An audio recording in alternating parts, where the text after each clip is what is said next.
property, given the constraints of the environmental regulations around. This is, I think, around close to the best compromise that we're going to reach and be as equitable to all as we possibly can. And in that respect, with due consideration of neighbors, I find this supportable. Thank you. Thank you.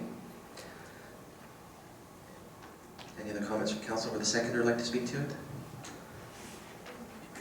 I'll speak because you've invited me, Mr. Mayor, but really it's just to echo what Councillor Derman has said. It is a balance to try to judge an appropriate change in the area, and I think this applicant, although I'm not familiar with the previous approach, this applicant seems to have done all he can. I sympathise for the neighbours who feel their view will be impacted, but this applicant has had to balance a large number of restraints on this lot and has done a lot of work to try to meet the environmental obligations and expectations.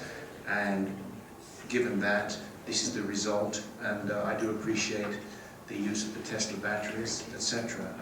I support this application, but I also feel for the neighbours who feel they will be impacted by some loss of view. Thank you. Councillor Bryce?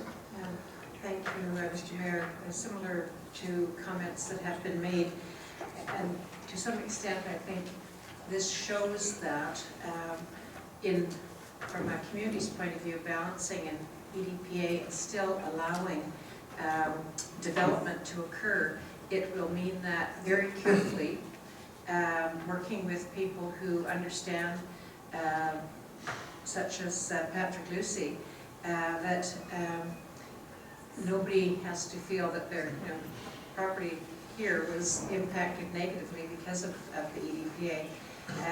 I too feel for the neighbours. Unfortunately, as we deal with land use issues, we try to be fair and balanced, but we can't guarantee views in perpetuity.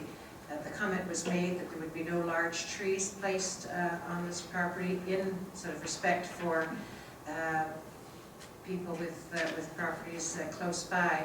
So I think lots of attempt has been made to take this. It is a challenging site, but an amazing, lovely piece of property. So it'll be a great addition to the area. Thank you, Councillor. So with that, I'll call Councillor Brooklyn. I apologize. Go ahead.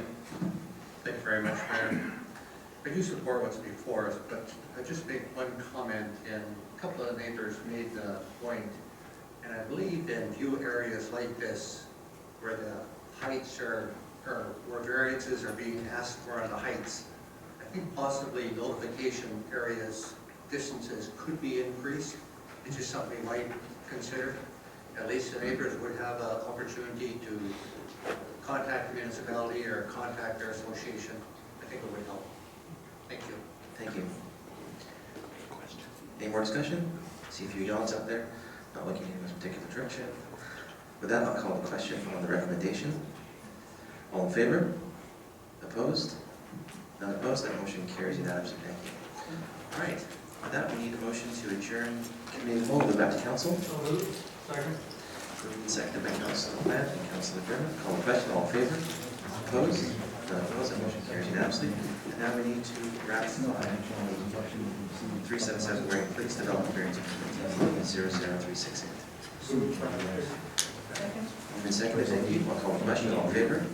Opposed? None opposed. That motion is carried unanimously. And now a motion to adjourn council. Moved and seconded. I'll call the question. All in favor? Opposed? None opposed. That's carried unanimously. Thank you very much, everybody.